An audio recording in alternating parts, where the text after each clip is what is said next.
దాసోహం గురుదేవానాం ఉత్తమ జ్ఞానదాయినాం వాత్సల్య పరిపూర్ణానాం అన్వహం హితభాషిణాం. నేతి సుధాపానము చేయే తరుణమునందు నేని ఎవ్వండేనిన్ బ్రాతిగ మెల్గంచు గదా నీతి నరుని జ్ఞానయోగినేతగా మార్చున్. జ్ఞానయోగి ప్రేక్షకులకు, విశేషించి నీతి సుధా కార్యక్రమ వీక్షకులకు సాదర శుభస్వాగతం. కవికుల తిలకుడు మహాకవి కాళిదాసు లోకానికి అనుగ్రహించినటువంటి అత్యుత్తమమైనటువంటి కావ్యరాజ్యం రఘువంశం.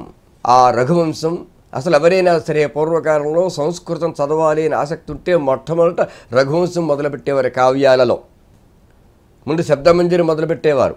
రామశబ్దంతో ఆరంభమవుతూ ఉండేది. అంటే శ్రీరామచంద్రుడు ఎంతగా మన గుండెలలో ఒదిగిపోయాడు అంటే, సంస్కృత భాషా పాండిత్యం సాధించాలి అనుకుంటే వెంటనే మొట్టమొదటి నేర్చుకునేదే రామశబ్దం.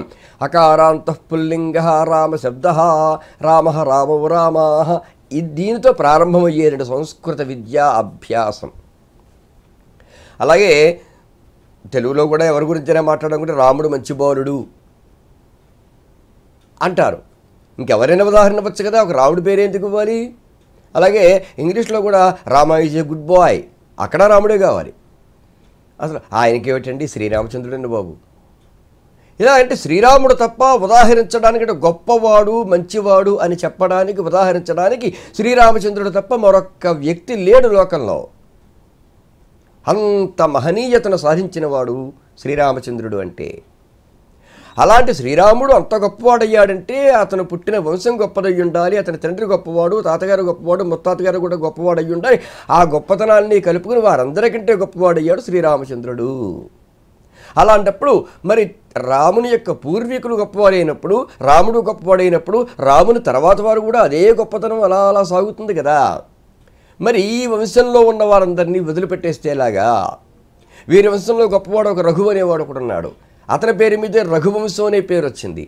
రఘువంశస్థుడు రాముడు కూడా రఘువంశస్థుడనే అంటారు, రాఘవుడు అంటారు. రాఘవుడు అంటే రఘువంశంలో జన్మించినవాడు అని అర్థం. మళ్ళీ దశరథ వంశం అనే పేరు రాలా, అజవంశం అనే పేరు రాలా, దిలీప వంశం అనే పేరు రాలా, చివరికి శ్రీరామ వంశం అనే పేరు కూడా రాలేదు. వంశకర్తలుగా మాత్రం రఘువు నిలబడ్డాడు. అందుకని వారందరి చరిత్ర కూడా లోకానికి మనం అందివ్వాలి. వాల్మీకి మహర్షి శ్రీరామచంద్రుడిని లోకానికి అందించాడు. ఆ వాల్మీకి మహర్షి యొక్క అనుగ్రహం లేకపోతే, ఆయనకు ఆ సంకల్పం కలిగి ఉండకపోతే నాకు ఎందుకు వచ్చిన గొడవది, హాయిగా నేను ఏదో నా తపస్సు నేను చేసుకుంటూ నా మోక్షాన్ని నేను సాధించుకుంటే అయిపోయే, జన్మరాహిత్యాన్ని సంపాదించుకుంటే పోయే. ఈ కూర్చోవడం, మొత్తం ఈ గణాలు గట్రా చూసుకోవడం, వ్యాకరణం చూసుకోవడం, ఆ రసం చూసుకోవడం, ఎంత కష్టపడి గ్రంథం అంతా రాసి లోకానికి ఇస్తే నాకేంటి, ఇవ్వకపోతే నాకేంటి? ఇప్పుడు వాల్మీకి ఏమైనా ఎవరన్నా అన్నాడు అవార్డులు ఇచ్చారా, పోనీ ఏమైనా ధనం ఇచ్చారా, అక్షర లక్షలు ఇచ్చా, ఆయన ఏమైనా పోషించారా ఎవరన్నా? ఏమీ లేదు కదా. అసలు లోకంలోకి వచ్చాడా, ఏమైనా వేదికలు ఎక్కాడా, ఏమైనా మాట్లాడాడా, శాలువారితో దండలతో సన్మానాలు పొందాడా? అసలు ఏముంది వాల్మీకి? ఏ అపేక్ష ఉంది? అయినా సరే లోకోపకారం కోసం ఒక ఆదర్శ పురుషుణ్ణి గనక లోకానికి అందివ్వకపోతే, ఒక ఆదర్శ పురుషుని చరిత్ర లోకానికి తెలియచెప్పకపోతే, లోకంలో మానవులు ఎట్లా మసలాలి, ఎలా బ్రతకాలనేటువంటి ఆలోచన కలగదు, జ్ఞానం ఉండదు. ఆదర్శం ఒకటి ఉండాలి. ఒక అద్దం లేకపోతే మనల్ని మనం సంస్కరించుకోలేం. ఇంట్లో ఎన్నో ఖరీదైన వస్తువులు ఉంటాయి. ఆ వస్తువులతో పోలిస్తే అద్దం చాలా తక్కువ ఖరీదు. కానీ అద్దమే లేకపోతే ఆ రోజు గడవదు మనకి. తెల్లవారు లేచినారు కాస్త బయటికి వెళ్ళాలి అంటే ముందు ఒక్కసారి అద్దంలో ముఖం చూసుకుని మన జుట్టు ఎలా ఉందో, బొట్టు ఎలా ఉందో కాస్త చూసుకోవాలి కదా. చూడకుండా బయటికి ఎవరు వెళ్ళలేరు. అంత చిన్న ఖరీదైనప్పటికీ అద్దం మనల్ని మనం సంస్కరించుకోవడానికి ఏ విధంగా ఉపయోగపడుతుందో, అలాగా లోకంలో ఒకరి వ్యక్తిత్వాన్ని, ఎవరి వ్యక్తిత్వాన్ని చూసి లోకంలో ఉన్న ప్రజలందరూ కూడా తమను తాము సంస్కరించుకోగలరో అటువంటి వ్యక్తి యొక్క జీవిత చరిత్రను మనం అందివ్వకపోతే ఎట్లాగా అనుకున్నాడు వాల్మీకి మహర్షి. అనుకుని శ్రీరామచంద్రుని యొక్క మొత్తం జీవిత చరిత్ర అంతా మన ముందు అలా పెట్టేశాడంతే. సరే, వాల్మీకి మహర్షి ఈ గొప్ప పని చేశాడు. కానీ ఆ శ్రీరామచంద్రుడితో పాటు అతని పూర్వుల చరిత్ర, పరుల చరిత్ర కూడా ఈ లోకానికి అందిస్తే మొత్తం వారందరి యొక్క గుణగణాలు కూడా చూసుకొని ఎవరికి తగ్గ పద్ధతిలో కూడా మసులుకోవడానికి, ధర్మం నిలబెట్టుకోవడానికి వీలుగా ఉంటుంది కదా అని కాళిదాసు ఆలోచించాడు.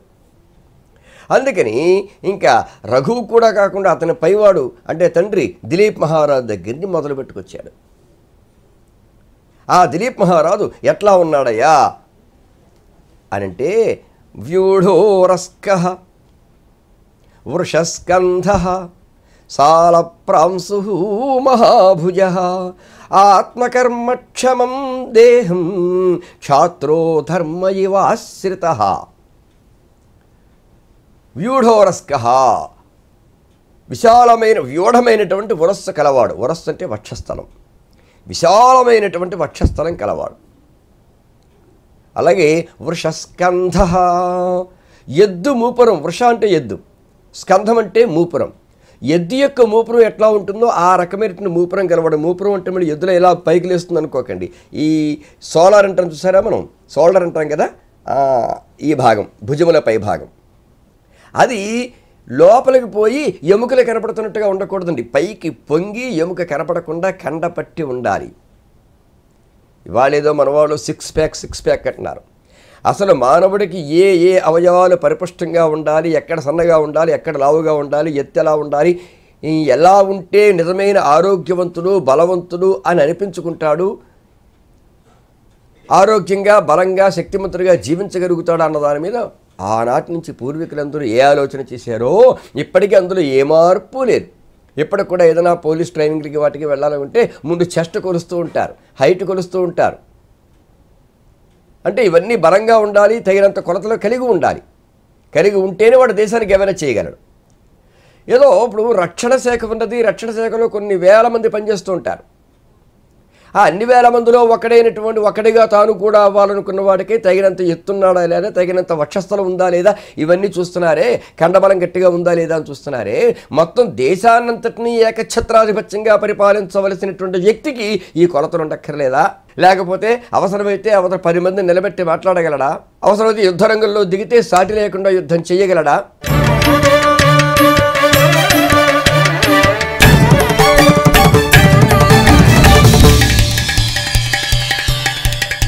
ఇవాళ మన ప్రజాస్వామ్యంలో అయితే ఒక రాష్ట్రపతి యుద్ధరంగానికి వెళ్ళడు, ప్రధానమంత్రి యుద్ధరంగానికి వెళ్ళడు, ముఖ్యమంత్రులు కానీ కేంద్ర మంత్రులు కానీ యుద్ధంలో కూడా అసలు ఆ యుద్ధపు నేల ఎలా ఉంటుందో కూడా కళ్ళతో కూడా చూస్తుంటారు వీళ్ళు. కానీ రక్షణ దళం ఉంటుంది. ఎక్కడో మంచు కొండల మీద వాళ్ళు చలి ఎండ వాన వీటిని లెక్క చేయకుండా పొగలనక రాత్రనక తిన్నారో లేదో, నిద్రపోయారో లేదో, ఇంట్లో పెళ్ళాం బిడ్డల గురించి పట్టించుకున్నారో లేదో, ఈ దేశ రక్షణ కోసమని ఇతర దేశీయులు ఎవరూ కూడా అన్యాయంగా అక్రమంగా వచ్చి చచ్చుకు రాకుండా ఏ మూలను ఎవడొస్తున్నా వెంటనే వాడి పని పట్టడం కోసం తగినటువంటి బలం, తగిన సత్తా, తగిన సత్వము ఇవన్నీ దగ్గర పెట్టుకుని మానసిక ధైర్యం కూడా పెట్టుకుని అలా కాపలాలు కాస్తున్నారు వాళ్ళు. కానీ దేశాన్ని ఏలేవారు మాత్రం వెళ్ళారండి. కానీ పూర్వకాలం రాజుల కాలంలో అట్లా కాదు. యుద్ధం వస్తే రాజు ముందు కదిలేవాడు. అక్కడ తన చతురంగ బలాల సైన్యం ఉంటుంది, సైన్యంతో పాటు రాజు కూడా ఉంటాడు. ఎప్పుడైనా సరే ఎక్కడ యుద్ధంలో చూడండి, ఏ యుద్ధమైనా మీరు చూడండి, ఏ మహారాజు కాలంలో ఏ యుద్ధం జరిగినా రాజు కూడా యుద్ధం చేశాడు. పైగా ఈ సైనికులందరికంటే కూడా రాజు చాలా గొప్పగా యుద్ధం చేయగలిగేవాడు. అతన్ని గెలపడం సామాన్యమైన విషయం కాదన్నట్లుగా ఉండేది.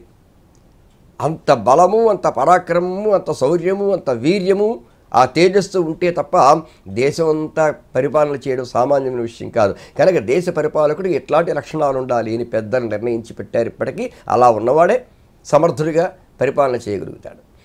అందుకని ఈయన వ్యూఢోరస్కః వృషస్కంధః సాలప్రాంశుః అన్నీ బాణం అనే మనిషి మాత్రం ఇంతే ఉంటాడండి. చక్కగా ఉంది. తన శత్రువు తనకంటే ఎంతో పొడుగుంటే అతను చూడడానికి తలకాయలా ఎత్తాలి అంటే ఇంక అతనితో ఇతను యుద్ధం చేస్తాడు.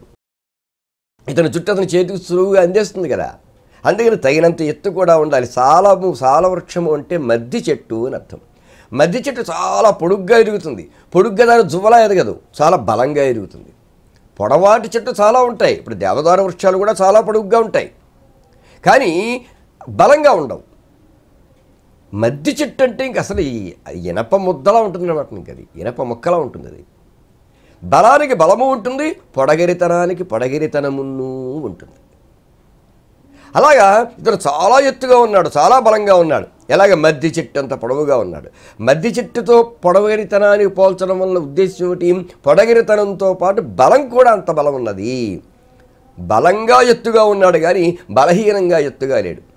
చాలామంది బాగా పొడుగ్గా ఎదిగిన వాళ్ళు సన్నగా ఉంటారు, పొట్టిగా ఉన్నవాళ్ళకి అసలు లావుగా ఉంటారు అనుకుంటూ ఉంటాం. కానీ తగినంత బలము, తగినంత పొడగిరతనము రెండూ ఉన్నవాడు ఇక్కడ దిలీప మహారాజు. వ్యూఢోరస్క సాల ప్రాంసు వృషస్కంధ సాల ప్రాంసు. ఎలా ఉందట? ఆత్మకర్మక్షమం దేహం క్షాత్రో ధర్మ ఇవ స్థిత. ఎలా ఉంది ఇది?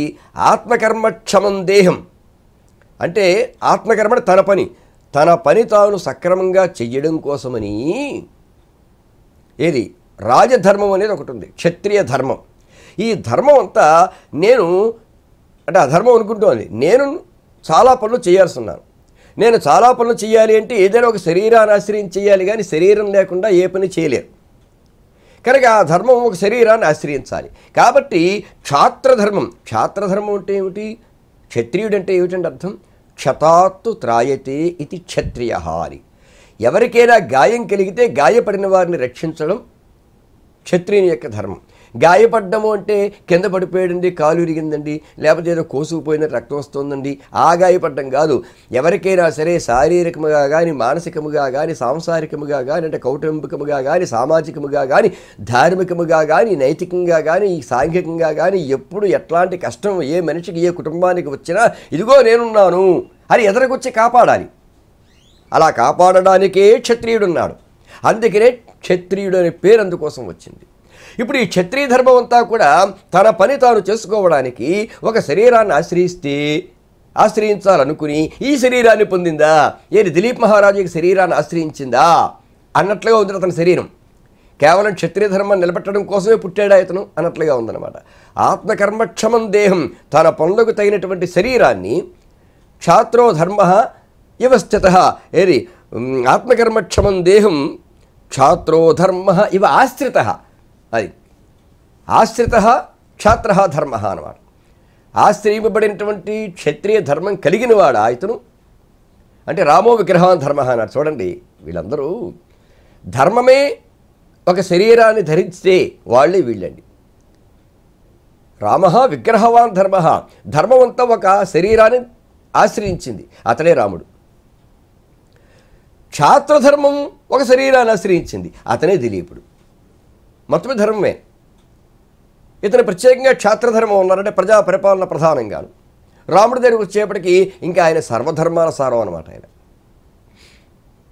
అందుకని కేవలం ధర్మశబ్దం మాత్రమే వాడారు అక్కడ.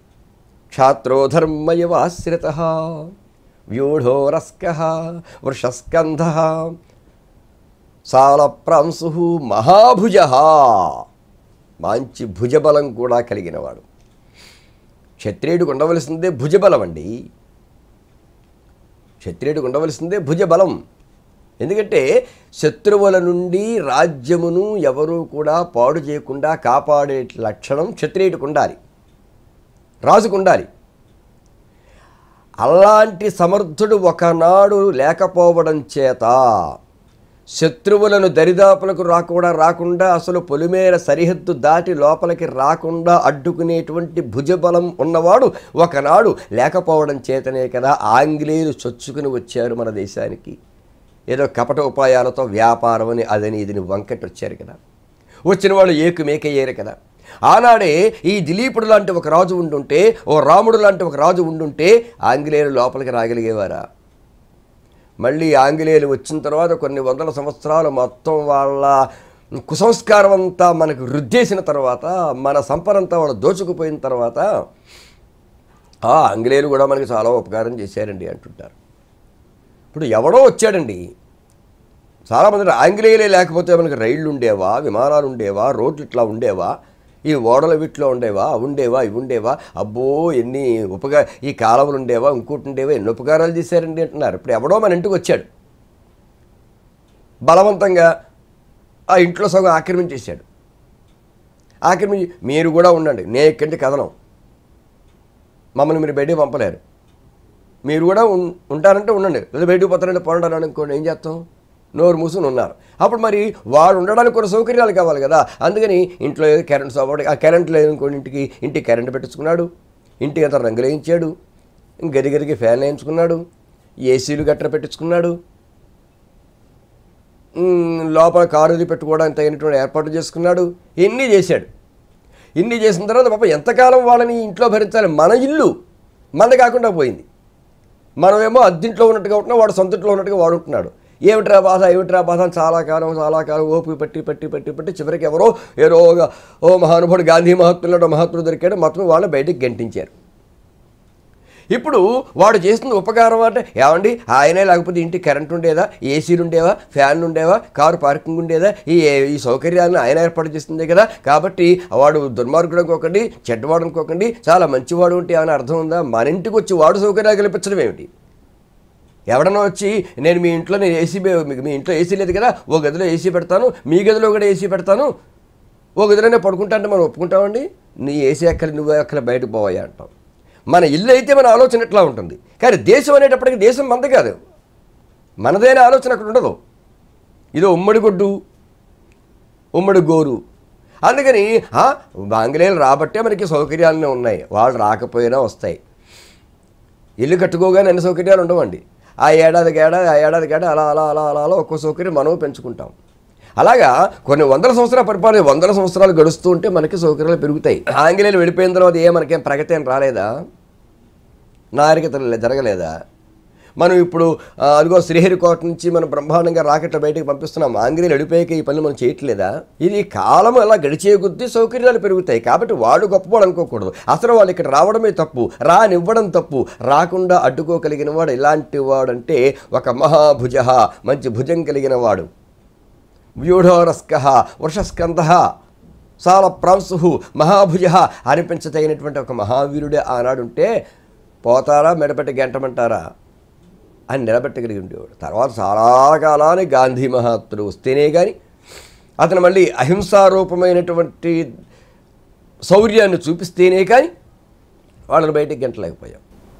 కనుక రాజ్య పరిపాలన చెయ్యాలి అంటే అతడు సర్వశక్తిమంతుడు అయి ఉండవలెను. తానే బలహీనుడైతే రాజ్యాన్ని పరిపాలిస్తాడు.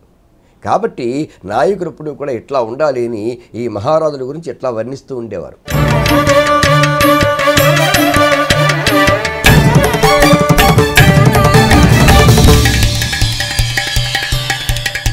మహారాజుల్ని ఎందుకు వర్ణించారు కావ్యనాయకులందరూ కూడా అంటే దేశాన్ని పరిపాలించేది వాడు గనక వాడు బాగుంటే అందరూ బాగుంటారు. యథా రాజా తథా ప్రజా అని. ఒక్క రాజును మారిస్తే వాడు ఏలుబడిలో ఉన్న లక్షల కోట్ల మంది మారతారు. ఆ రాజును అలాగే ఉంచేసి ఈ కోట్ల మందిని మనం మార్చేద్దాం అనుకుంటే ఇది ఎక్కడ సాధ్యమవుతుంది? ఇది అయ్యే పని కాదు. ఈ దిలీప్ మహారాజు లాంటి వాళ్ళు వాళ్ళ చరిత్ర చదివి ఆదర్శంగా తీసుకుంటే, నాయకులందరూ కూడా ఆదర్శంగా తీసుకుంటే సరైన పరిపాలన అందుతుంది. సరే వదలండి. క్షాత్రో ధర్మ ఇవ ఆశ్రిత, క్షత్రియ ధర్మం పరిపూర్ణంగా ఆశ్రయించి ఉందా ఇతన్ని అంటే ఒక సుక్షత్రియుడైన వాడు, అంటే నిజమైన గొప్ప పరిపాలకుడైన వాడు, దేశ ప్రజలందరినీ కూడా తన ఏలుబడిలో సుభిక్షంగా ఉంచాలి అని అనుకునేవాడు ఎట్లా ఉండాలో అలా ఉన్నాడు దిలీప్ మహారాజు. ఇంకా సర్వాతిరిక్త సారేణ సర్వతేజోభిభావిన స్థితః సర్వోన్నతేనోర్వీం క్రాంత్వా మేరురివాత్మనా సర్వాతిరిక్త సారేణ. ఇతను మేరు పర్వతం లాంటి వాడటండి. ఎవరు? దిలీప్ మహారాజు. మౌని ధీరోభవ మేరోరివా అంటారు. మేరు పర్వతంలా మంచి ధీరత కలిగి ఉండాలి అంటారు. ధీరత అంటే గాంభీర్యం. అసలు ఏదైనా పర్వతము ఉంటే మన హిమాలయ పర్వతం చాలా గొప్పదే, కానీ మేరు పర్వతం అది బంగారుపు పర్వతం అంటారు దాన్ని. అంటే దాని తేజస్సు చాలా గొప్పది.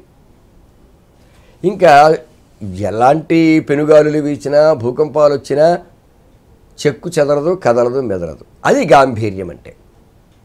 ఇంకా దాని మీద ఉన్నంత సంపద, కావలసినంత వృక్ష సంపద మరోటి బ్రహ్మాండంగా ఉంటుంది. అన్ని విధాలా కూడా మేరు పర్వతం చాలా చాలా గొప్పది. ఇతను మేరు పర్వతంలో ఉన్నాడు. ఏమిటి మేరు పర్వతానికి ఇతనికి పోలిక? సర్వ అతిరిక్త సారేణ. ఈ భూమండలం మీద ఉన్నటువంటి అన్నింటికంటే కూడా ఎక్కువ సారం మేరు పర్వతంలో ఉంది. అంటే సారం అంటే బలం. మేరు పర్వతం చాలా బలంగా ఉంటుంది. అంత బలమైన పర్వతం మరొకటి లేదు. హిమాలయ పర్వతం బలమైనదే అంటే చాలా గొప్పదే కానీ ఎత్తైనదే కానీ బలమైందనడానికి లేదు, ఎందుకంటే కరిగిపోతూ ఉంటుంది అది మంచుకొండ గనక. ఇక అట్లా కరిగేదేమి ఉండదు. కనుక ఆ కరిగిపోవడం, కరుగుతుంది అంటే తరుగుతుంది కూడాను. మళ్ళీ మంచు వస్తూ ఉంటే మళ్ళీ పేరుకుంటుంది, మళ్ళీ పెరుగుతూ ఉంటుంది. అంటే పెరుగుటలు తరుగుటలు ఉంటాయి కొంచెం దానికి. చంద్రుడిలాగా మేరు పర్వతం సూర్యుడిలాగా ఎప్పుడూ ఒకలాగే ఉంటుంది. గొప్ప సారం ఉంది. సారం అంటే బలం ఉన్నది. అంతేకాదు అక్కడ ఓషధీ సారం ఉంది. ఆ ఓషధి సారం వల్ల లోకంలో ఉన్నటువంటి జీవజాలాలకు కావలసినటువంటి ఔషధాలను అందిస్తూ ఉంటుంది.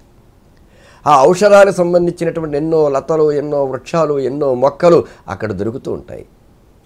అవన్నీ లోకానికి అందిస్తుంది. వాటి మీదుగా వీచే గాలి వల్ల ప్రపంచానికి ఆరోగ్యం చాలా చాలా బాగుంటుంది. ఆ రకంగా ఔషధి సారం ఉంది, పంటల సారం ఉంది. ఎన్నో చెట్లు ఉంటాయి అక్కడ. ఆ చెట్లన్నీ కూడా రకరకాల ఫలసాయాన్ని ఇస్తూ ఉంటాయి. అది సంపదల సారం. ఈ రకంగా ఔషధి సారము, సంపదల సారము ఇవి అక్కడున్నంతగా మరింకెక్కడనూ లేవు. ఇతను కూడా సారవంతుడు అంటే చాలా బలవంతుడు. ఎందుకంటే ఆయన వ్యూఢోరస్కుడు, వృషస్కంధుడు, అలాగే మహాభుజుడు, సాల ప్రాంసుడు. ప్రాంసు అంటే ఎత్తు అని అర్థం అనమాట. సాల ప్రాంసు అంటే మధ్య చెట్టు వరే చాలా ఉన్నతమైన వాడు, ఎత్తైనవాడు, పొడవైనవాడు అని అర్థం. ఇప్పుడు రాముడు 8 అడుగుల పొడవును స్పష్టంగా మనకి వాల్మీకి రామాయణంలో సుందరకాండలో హనుమంతుని నోట చెప్పడం జరిగింది. హనుమంతుడే చెప్పాడు స్వయంగా. రాముడు అమ్మ 96 అంగుళాల పొడవు ఉన్నాడు అంటాడు. 8 12 96 అంటే 8 అడుగుల పొడవు అతను రాముడు. రాముడే ఎంత పొడవుంటే ఇంక అతని తండ్రి ఎంత పొడవు ఉన్నాడో, అతని తాత ఎంత పొడవు ఉన్నాడో, అతని ముత్తాత ఎంత పొడవు ఉన్నాడో, ఈ దిలీప్ మహారాజు ఇంకెంత పొడవు ఉన్నాడో మనకి ఏం తెలుసు? ఏమంత పొడవు ఉంటారా అండని. ఇవాళ సాలార్జంగ్ మ్యూజియంకి వెళ్ళి చూడండి.